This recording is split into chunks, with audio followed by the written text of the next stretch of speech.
Hello everyone, welcome to the TLog, the vlog where I talk about selling tea in China.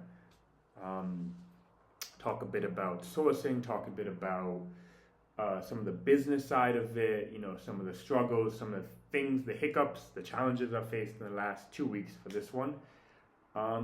Yeah, so 2 weeks, what's happened in the last 2 weeks? Shipping stuff. Shipping. Oh, yeah. Okay, so in this last week, there's been a ton of new orders, a ton of new customers, and that makes me so happy, and it just energizes me and like gives me incentive and gives me just allows me to really actually take a lot of chances tea-wise. When you have a bunch of new customers and you have a bunch of people, more sales, you can take some chances tea-wise. You can say, okay, let me try this. So a lot of new customers. Some of the new customers, not a lot, some of the new customers came from a Reddit post actually. Because that's the other thing. Sometimes, so when you're selling tea online, you're doing all these things to try and get your tea out there. You're posting more videos, you're posting on different platforms, you're posting multiple times a day, you're doing sales, you're joining discussions. And so when you see an uptick in orders, you sometimes don't know what it's connected to. You don't know what you're doing that's bringing people in and getting people interested in your tea. This week I did know. This week, because I was on Reddit the other day and I saw a picture of my watermelon white tea.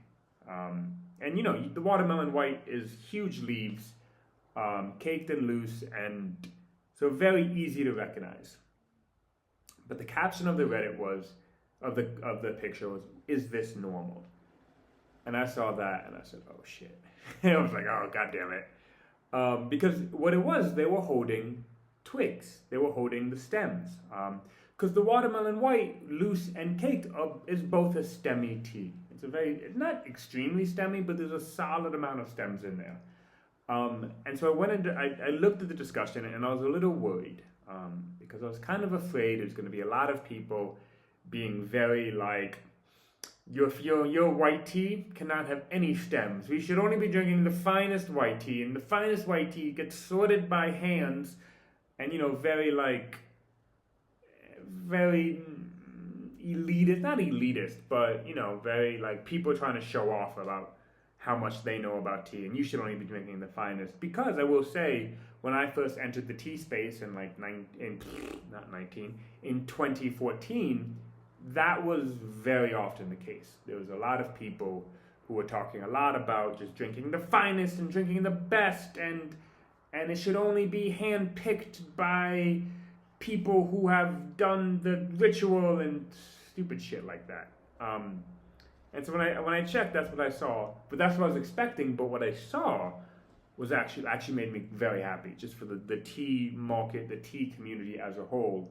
Because what I saw was a lot of nuanced answers. And what I saw was a lot of answers. And first of all, I have to say, the poster was genuinely curious. The poster was coming from companies, slightly larger companies, coming from places. And I think this is one of his first experiences with a smaller producer, a smaller seller, and generally curious. And so, and the answers were great. The answers were very nuanced and very honest. And a lot of the people were like, yep, that's fine. There was a lot of like, when you're dealing with this sort of tea, sometimes this can happen, and that's fine. And this is hand-picked, so they can't pick out of the stems, and it's fine. And when we're dealing, I have a Baimudan that also has stems. It's also very good, and there was a lot of like very honest, very nuanced, very balanced answers.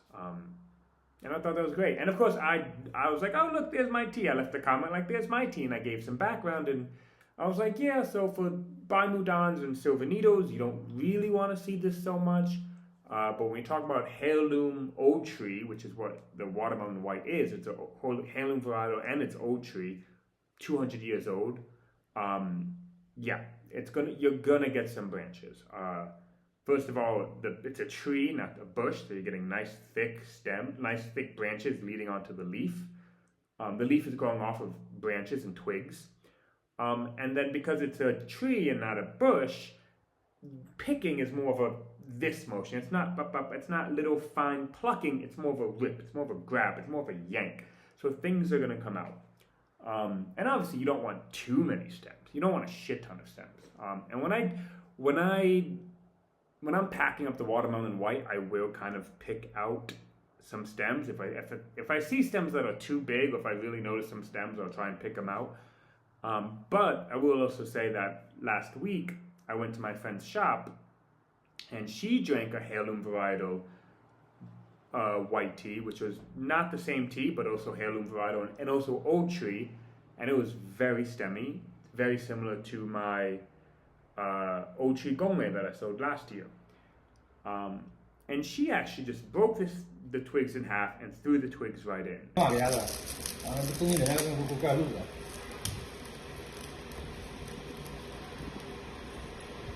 Oh, that's cafe. Cafe. Oh.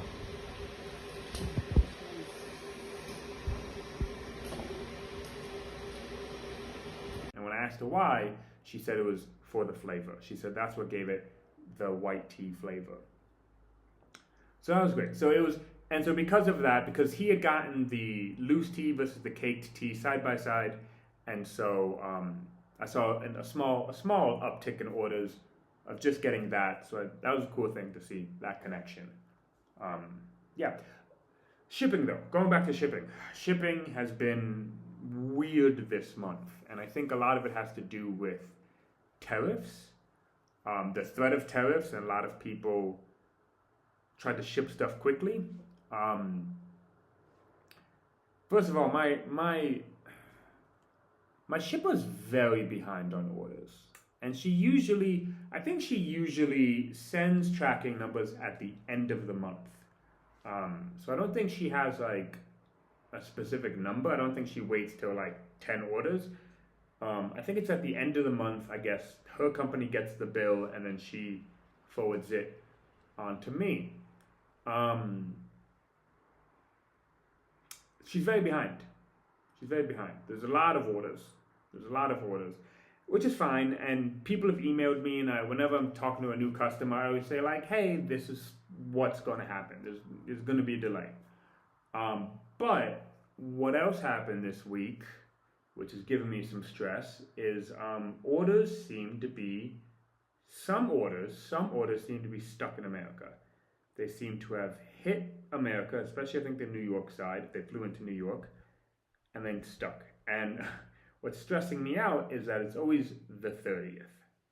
On the 30th is the last time there's an update, which would have been right before that potential tariff spike. And that's it. And then that's just, it's on the 30th in New York at the distribution center, and then no updates. And there's, and this is tricky. This is the worst part, because and I talked to my shipper about it, and I asked my shipper today. I was like, hey, can you send me these tracking numbers? And she hasn't responded yet. But I asked my shipper, and a lot of the times, when in situations like this, where it's been successfully shipped and it's hit America, there's not much she can do. You know, if she can tell me if the package has been detained, if something's wrong, if her company didn't fill out a form and they need to pay something, or if it's been detained and there's a specific problem, yeah, the company will get notified, and then she'll be like, okay, here's what's happening. But sometimes it's just slow. Sometimes, especially, I remember when the tariffs were first threatened, there was a lot of issues.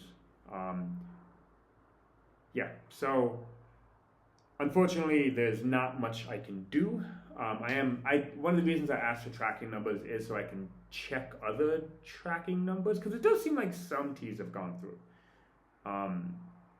But I gotta see. Tracking is a bitch. Tracking is always a bitch. This won't be the last time I talk about tracking in my vlogs. Next weekend I'm going to Suzhou. And I'm actually going to Suzhou to do a dog thing. I'm involved with a dog shelter there, and there is a dog in a situation, in not a great situation. And I actually have a few days off. I have Wednesday, Thursday, Friday off, and then Saturday, Sunday. And so originally I considered going to Huangshan because I've gotten a lot of messages and I've seen a lot of comments, and I know there's a lot of interest. There's a good way to say it. I know there's a lot of interest in qiments, in my qiments. I've been selling qiments have been a small passion of mine for a long time.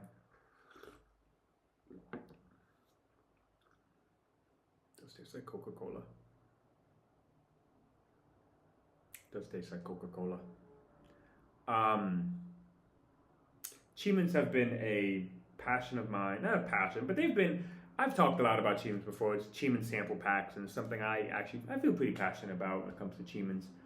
But obviously when moving to the white tea region, I have focused on white teas because it's such a new world and I have such an opportunity here, which is not going to last forever. I am going to leave the white tea region at the end of summer, go to another part in China. And so I've been focusing a lot on white teas, but some of the other teas are kind of being put on the back burner, specifically qiments and yanchas. The high roast shuishi and yancha is sold out, except for bits. It's now down to a bitsiness. And I added one new qiment to the website, but that's kind of it. And I haven't really talked about qiments that much. But I want to add more qiments. So there's been, every now and then somebody will like, hey, you're gonna add more qiments, or if someone talks about the one new qiment I have, someone's like, Sweet Stew has a new qiment. And so I know there's interest in my qiments, and so I want to do more qiments. So I considered going to Huangshan Thursday, just spending a day there, and yeah, just trying to getting my hands on some more qiments. I decided against it, mostly for budgeting reasons. The same reason I'm not going to Wuishan this weekend is the Wuishan tea competition. But right now my focus is white teas. I think I will go next month though. Next month I'll take a day, go to Huangshan. I think I could do like one trip a month, and my trip this month does have to be Suzhou. What else? Teaware, new things to the website. Okay, there's a few new things to the website. Thing number one, teaware. So I've added some teaware to the website. This is a non-hand painted, thick porcelain, 60 milliliter teacup. This is for daily drinking. It's nice. I really like the pattern. It's by no means fine porcelain, it's not hand painted, but it's like $15 on the website. It's nice. It's just a nice cup. I could see myself drinking from it, The other thing I got, which is a little more expensive, but also nicer, is this De Hua. And you can actually see when the light hits it. I gotta get that in the product photos. You can see how the light goes through it. So De Hua has a really nice, I also like how the bottom is like a flower shaped. It's like a shot of flower with shrimps swimming in it. De Hua has a really interesting texture. And you pick up De Hua and you're like, okay, this is De Hua. It almost feels like plastic, in that like smooth but light but sturdiness, and those things come together, and you're like, it almost feels like plastic, a glassy plastic. So that's like these. I have two of them at the moment, $30 on the website. I don't think these are hand painted. They might be. Yeah, maybe they are. I'm looking right now. I'm looking for. Yeah, these actually might be hand painted.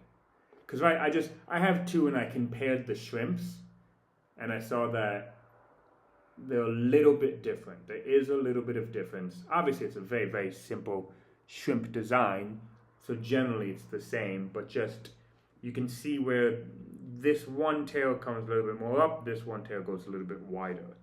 So the shrimps may be hand painted. I don't know about the petals. Probably the petals too.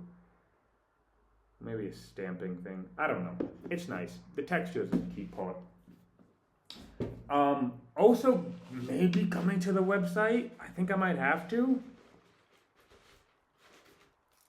2009 Jolong tea cake.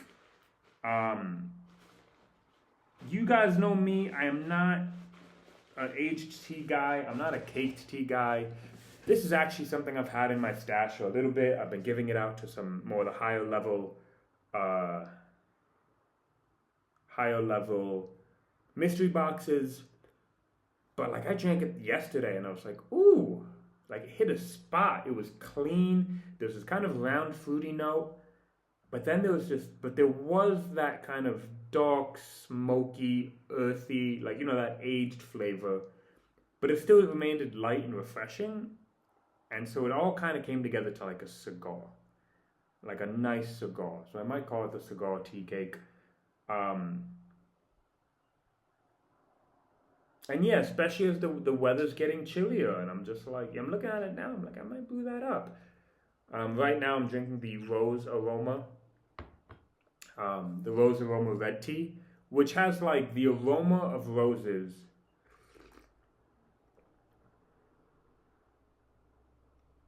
But that body does remind me, and somebody else said it, the flavor does kind of remind me of Coca-Cola. Has a kind of Coca-Cola flavor to it. But it's nice, it's refreshing, it's very strong. It's strong and refreshing. And I think that's what I really like about it. And that's what I'm finding about some Fuding black teas. You know, the Jingdezhen, strong but refreshing. This one, strong but refreshing. There are some really nice balances there. The Tierquanyin black tea, strong but refreshing. I'm going to have to put those three together in a box. Yeah, I'm going to have to put those three together in a box, actually, now that I think about it. Yeah, that's a thing. That's happening. Yeah. So, sorry. So yeah, that's great. This is great. 2009 cake, probably coming to the website. I'll probably drink it one more time today, make sure I like it, and then go with my friend and pick it up, because I have to go to my friend's shop today anyway. And it's really affordable. It's really affordable. And I think... And that's the interesting thing. And this is something I've been thinking about recently. Where do tea prices come from? And there's a few places they come from, but really it boils down to yield. The lower a yield is, the more expensive it is. The higher a yield is, the cheaper it is. And how much... And also, along with that is how much work do you have to do? Okay, it really comes down to how much work do you have to do to get a pound. So, for example, I remember when I went to Panchi last summer, I was with this maker and we're drinking these two silver needles. One is kind of the slightly later picked, bigger bud, and the other is that more commonly, the one on the website, smaller bud, shorter picked. Obviously, the bigger bud was cheaper, smaller bud was more expensive, but there wasn't too much of a price. There was a price difference, but both weren't particularly cheap.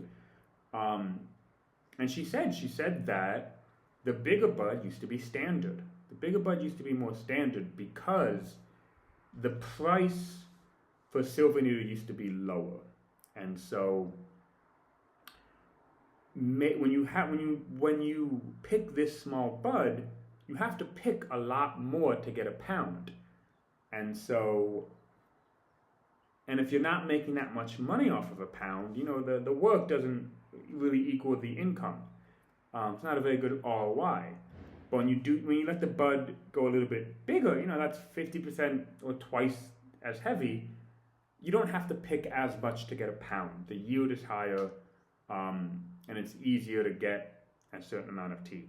And so that's the price difference comes from that. You know, a lot of tea cakes are not that expensive because they use a lot of leafier teas. They use a lot of shou mei, a lot of light picked by mudans, and they have to use these teas because silver needle cakes.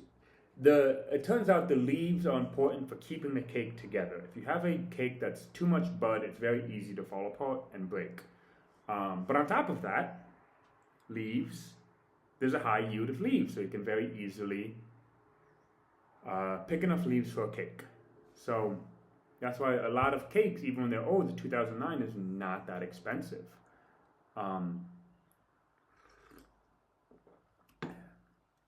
Say that in my head, I'm like, I could just mark it up as expensive, but from the maker, the 2009 is not that expensive.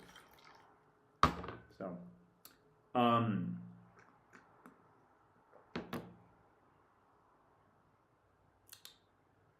nice. It's smooth. It's rich. Very floral. Very, very floral. Yeah. So really, right now, the biggest thing is the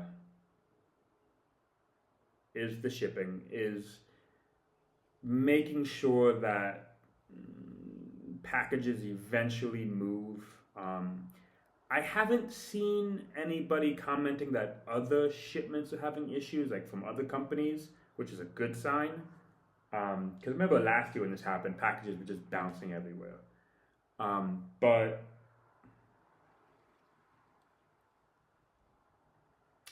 yeah, so I gotta send out some teas today. I am a little nervous. I'm a little nervous to put more teas on the website without knowing what's up with shipping. Because worst case scenario is she's like, it's been shut down, we can't ship anymore, or you have to pay an exuberant amount, and shipping gets halted. That's worst case scenario, from numerous reasons.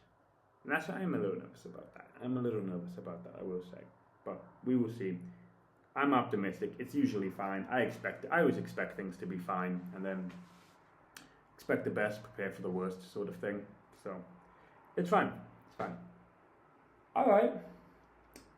Talked about new teaware coming, talked about me not going to Chimen, talked about new teas coming, shipping, the Reddit post. Yeah, I think that's it. Well, that's it for today's TLog. So probably won't be a TLog next weekend, because I'll be in Suzhou, and this weekend's going to be pretty slow.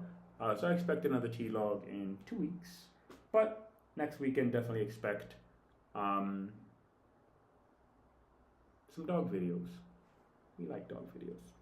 If there's anything you want me to talk about in the future, you can leave it down in the comment below. If it's tea things, sourcing things, living in China things.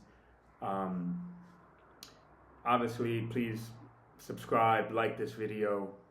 Like I mentioned before, it's doing stuff online, especially from the mountains of China, can often feel like throwing things into a void. You send a video and you just hear nothing back, okay, goodbye, and you don't know how people are responding to it. So comments and likes and subscriptions let me know that you guys are enjoying these and I should keep doing these and not do something else. So thank you all very much. I appreciate all of you. Bye.